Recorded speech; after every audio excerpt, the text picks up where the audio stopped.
سبحان اللہ. اللہ ہر جگہ ہے، بے شک. مگر اللہ کو پانا ہے تو بارگاہ مصطفیٰ میں ملے گا. بے شک. کس حال میں پائیں گے؟ تواب الرحیمہ، توبہ قبول کرنے والا اور مہربانی فرمانے والا. اب میں پوچھنا چاہتا ہوں، اگر اسی پر نہیں میں اور آیتیں سناؤں. ایک آیت اور ہے سورہ المنافقون میں، وَإِذَا قِيلَ لَهُمْ تَعَالَوْا يَسْتَغْفِرْ لَكُمْ رَسُولُ اللَّهِ، اور جب ان سے منافقوں سے کہا جاتا ہے آؤ اللہ کا رسول تمہیں بخشوا لے، تمہیں بخشوائے، لب و روسوں منہ پھیر لیتے ہیں. قرآن بتا رہا ہے آؤ، ادھر ہمیں کہا گیا آپ کے پاس آ جائیں، ادھر ایک آیت میں وَاسْتَغْفِرْ لِذَنبِكَ وَلِلْمُؤْمِنِينَ وَالْمُؤْمِنَاتِ کا ذکر ہے، پھر وَابْتَغُوا إِلَيْهِ الْوَسِيلَہ. یہ تمام آیتوں نے بتا دیا کہ اللہ کی طرف وسیلہ اختیار کیا جاتا ہے.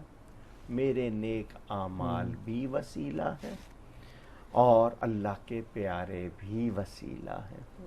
میں ان کو وسیلہ بنا کر اپنے لیے اللہ کی بارگاہ میں قبولیت چاہتا ہوں کہ میرے اندر کمال نہیں لیکن ان میں کمال ہے، تو یہ اللہ کی بارگاہ میں میرا ذریعہ وسیلہ بنے قبولیت. یہ عمل سے بھی ثابت، قرآن سے بھی ثابت اور حدیث شریف سے، صحابہ کے تعامل یعنی ان کے عمل سے بھی ثابت. ابھی مزید ذکر ہوگا. آپ کا کوئی سوال ہے؟ نہیں تو میں آگے چلاؤں اس کو. یہ جو کالر نے سوال کیے تھے ان کے جوابات پہلے کر لیتے ہیں. جی.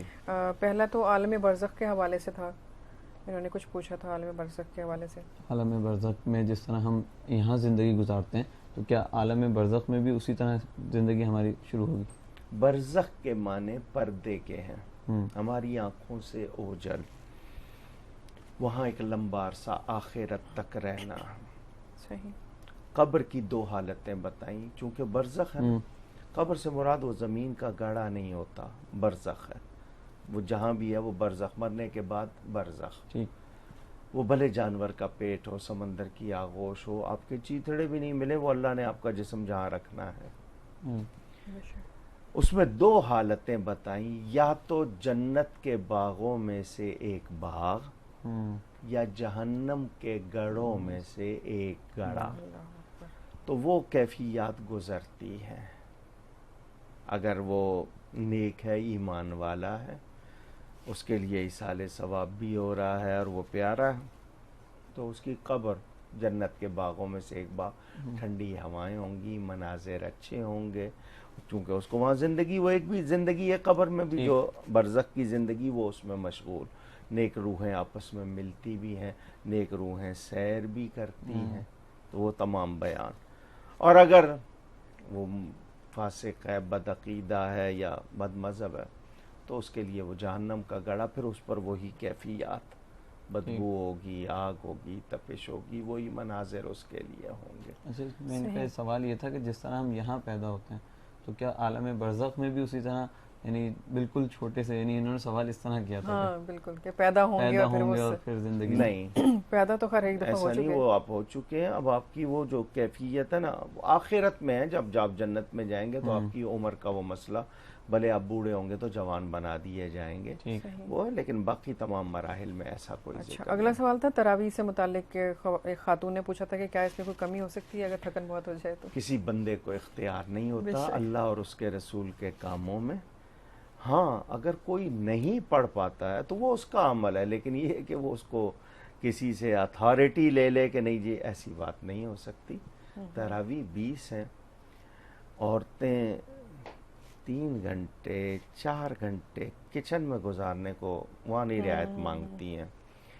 ڈرامہ جو ہے نا وہ پورا دیکھنا ہے، اس میں بھی رعایت نہیں چاہتی ہیں. اچھا اپنا دوسرے کام کرنے ہیں ان میں بھی نہیں، تو نماز میں کیوں رعایت چاہ رہی ہیں؟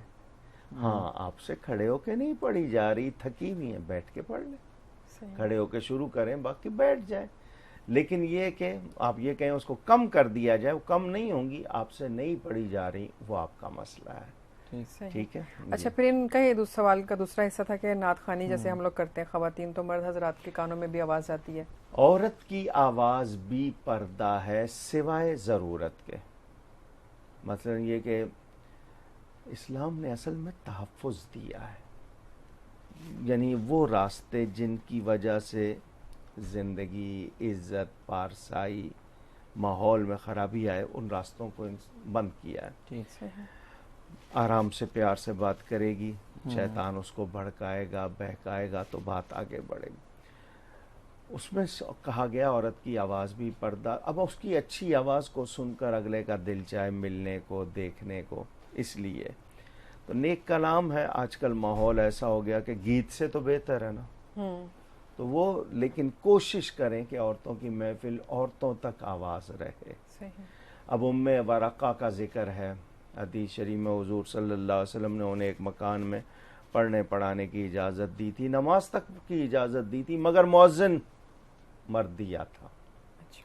عورت کو اذان کی اجازت نہیں دی، وہاں مر جاتا تھا، وہ جا کر اذان دیتا تھا. حالانکہ ان کو اجازت تھی اس کی کہ نماز بھی پڑھا لیں اور اس کے درس بھی کر لیں، لیکن اذان نہیں تھی.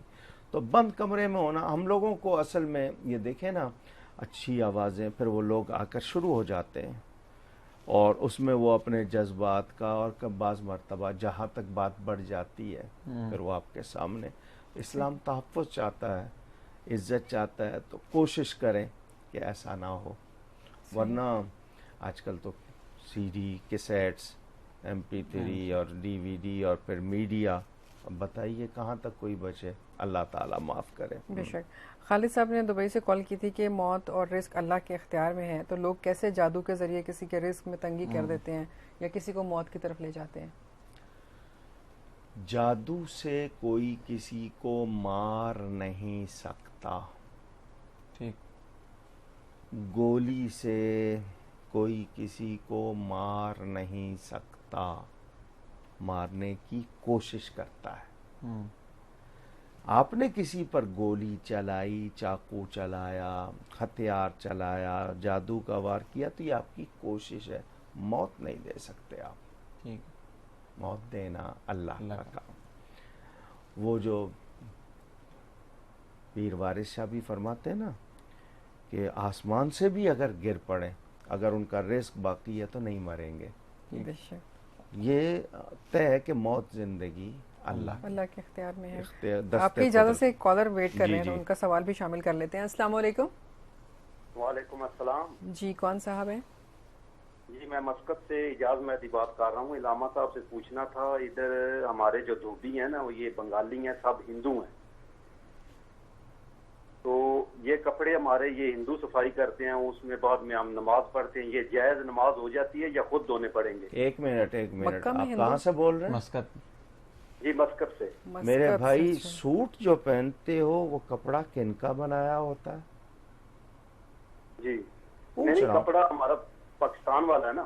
نہیں، آپ ویسے اکثر کپڑے آپ لیتے ہیں باہر کے بنے ہوئے، وہ کن کے بنے ہوئے ہوتے ہیں وہ پہنتے ہیں آپ غالباً؟ کبھی شیروانی، کبھی ویسٹ کوٹ، کبھی کوٹ، کبھی پینٹ، جیکٹ، آپ دھوئے بغیر وہاں سے لیتے ہیں اور ڈائریکٹ پہنتے ہیں. ایسا ہوتا ہے نا؟ جی جی بالکل. بس ایک بات یاد رکھیے، اگر ان کے وہاں پر کوئی آلودگی نہیں ہے، دھو رہے ہیں، لانڈری ہے، آلودگی نہیں ہے، تو کوئی ایسی بات نہیں. ہاں، ناپاک کپڑے اور آپ کے کپڑے ملا کے دھوئے جا رہے ہیں اور پروانی کی جا رہی تو وہ سارا پانی تو ناپاک ہے. مثلا ایک شخص نے اپنا ایسا کپڑا جو پاک نہیں تھا، ایک تو ہوتا ہے نا میلا ہونا اور ایک ہوتا ہے ناپاک ہونا، وہ دے دیا دھوبی کو. آپ نے بھی اپنا دے دیا، اس نے دونوں ایک ہی پانی میں ڈال دیے، وہ پانی تو ہو گیا گندا، اس میں کپڑے دھل رہے ہیں. یہ آتے ہیں مسئلے، ان کو سوچیں، اس پر احتیاط کریں اور لانڈری والوں سے کہیں کہ اس چیز کی فکر کیا کریں.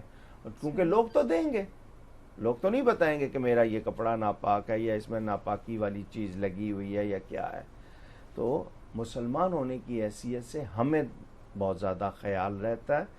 تو اگر اس کے ہاں انتظام ہے، تمام ہے ایسا تو ٹھیک، ورنہ مجھے اپنی خود کوشش کرنی ہے اور بہتری کی طرف جانا ہے. یہ میں نے آپ کو جھلک بتا دی. صحیح. اچھا علامہ صاحب، وہ جو آپ سوال کا جواب دے رہے تھے موت اور رزق کے حوالے سے، تو انہوں نے یہ بھی پوچھا تھا کہ کیا کچھ ایسا ہے جو ہم پڑھتے رہیں اور جادو کے اثرات سے ہم محفوظ بھی رہ سکیں؟ جی بالکل. اللہ تعالیٰ نے، میں ایک بہت آسان بات سب کو بتا دوں، جتنے سننے والے ہیں بڑی توجہ سے سن لیں.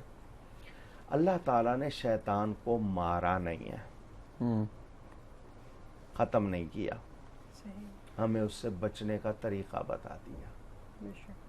ٹھیک ہے. اب میں یہ چاہوں کہ شیطان مر جائے، ہر جادوگر مر جائے، میرا ہر دشمن مر جائے، یہ نہیں ہو سکتا. مجھے بچنے کا طریقہ بتا دیا گیا، میں بچوں.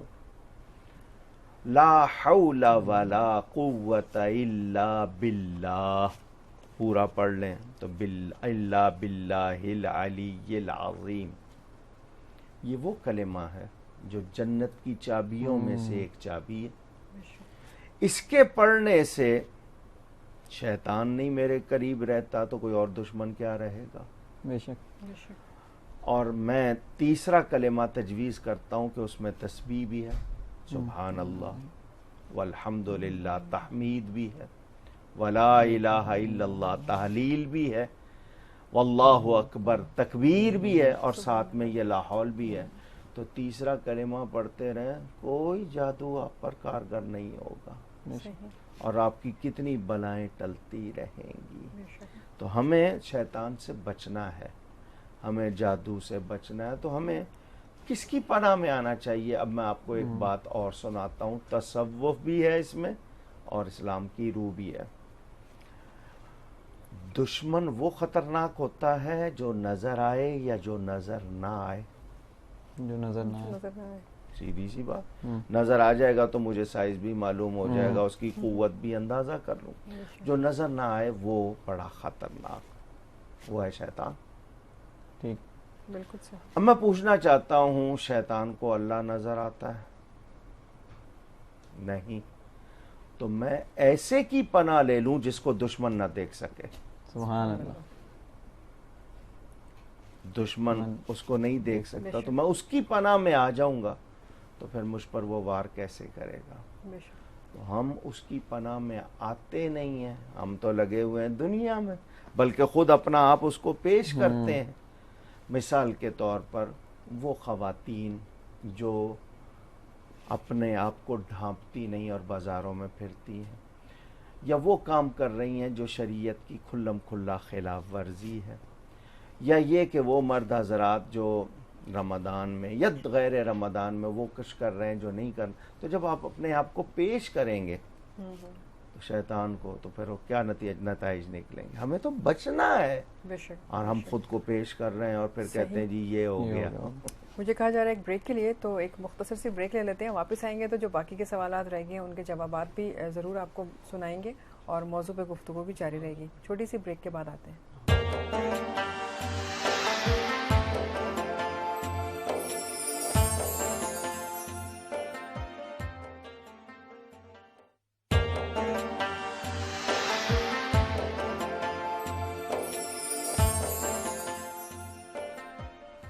السلام علیکم ورحمۃ اللہ وبرکاتہ. پروگرام آپ دیکھ رہے ہیں علم و آگاہی کے لمحات علامہ کوکب نورانی کے ساتھ. جیو کی رمضان ٹرانسمیشن جو رمضان شریف کے نام سے آپ دیکھ رہے ہیں، یہ پروگرام اسی کا ایک سلسلہ ہے، یا کہہ لیجیے اسی کا ایک حصہ ہے.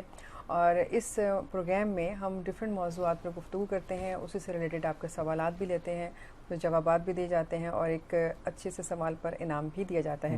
تو آج ہمارا جو پروگرام ہے اس کا موضوع ہے شفاعت اور وسیلہ. تو ابھی تک ہم نے بات کی وسیلے کے حوالے سے، قرآن و حدیث میں کیا اس کے بارے میں فرمایا گیا ہے اور کس طرح سے ہمیں مختلف واقعات میں اس کی تفصیل ملتی ہے. علامہ صاحب نے اس کی تفصیل بتائی، اور اب ہم شفاعت پہ بات کریں گے. لیکن اس سے پہلے جو کالرز نے سوالات کیے تھے ان میں سے ایک سوال رہ گیا تھا، اس کا جواب لے لیتے ہیں، پھر پروگرام کو آگے بڑھاتے ہیں. علامہ صاحب، ایک سوال تھا مسز اطہر کا کہ ہم قرآن پاک جو پڑھتے ہیں تو کیا کسی زندے کو بخش سکتے ہیں اس کا ثواب، کہ اس کا ثواب اس کو پہنچے؟ اگر وہ بس وہی ہے نا کہ ہمارا جو ایصال ثواب کا پورا ایک پروگرام کیا تھا وہ نہیں دیکھ سکے، نہ جواب دیا تھا. نفل عبادت کا ثواب میں زندہ مردہ دونوں کو دے سکتا ہوں. اپنی زندگی کی تمام نیکیوں کا ثواب بخش سکتا ہوں، ایک کو بھی زیادہ کو بھی، یہ ہم سب بات کر چکے ہیں. فرض کسی کی طرف سے زندگی میں ادا نہیں کر سکتا. مثلا کوئی کہے کہ جی میرے حصے کی نماز تم پڑھ لو، تو یہ نہیں ہوگا، نفل پڑھا جا سکتے ہیں. تو ایصال ثواب جہاں تک یہ کہ میں نیکی دوسرے کی طرف سے کرنا یا دوسرے کو اس فائدہ پہنچانے، میں نے وہ حدیث سنائی تھی نا، وہ مسجد عشار، جی جی جی، حضرت ابو ہریرہ نے کہا تھا کہ قب اللہ نامی بستی جو بصرہ میں ہے، اس میں کون ہے جو میری طرف سے 2 رکعت پڑھ کے کہے حاذی لی ابی ہریرہ، یہ ابو ہریرہ کے لیے ہے.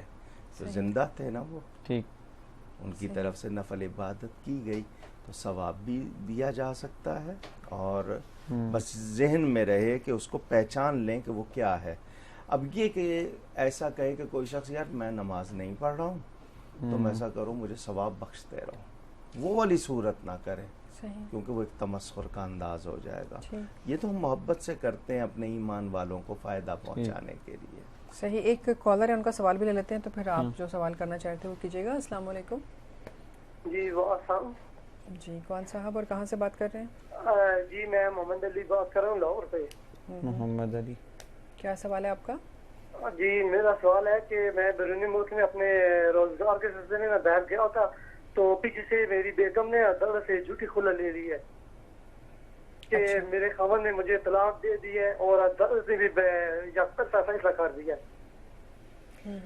اس حوالے سے سن لیجئے، خلا اس کی بہت سی صورتیں ہیں.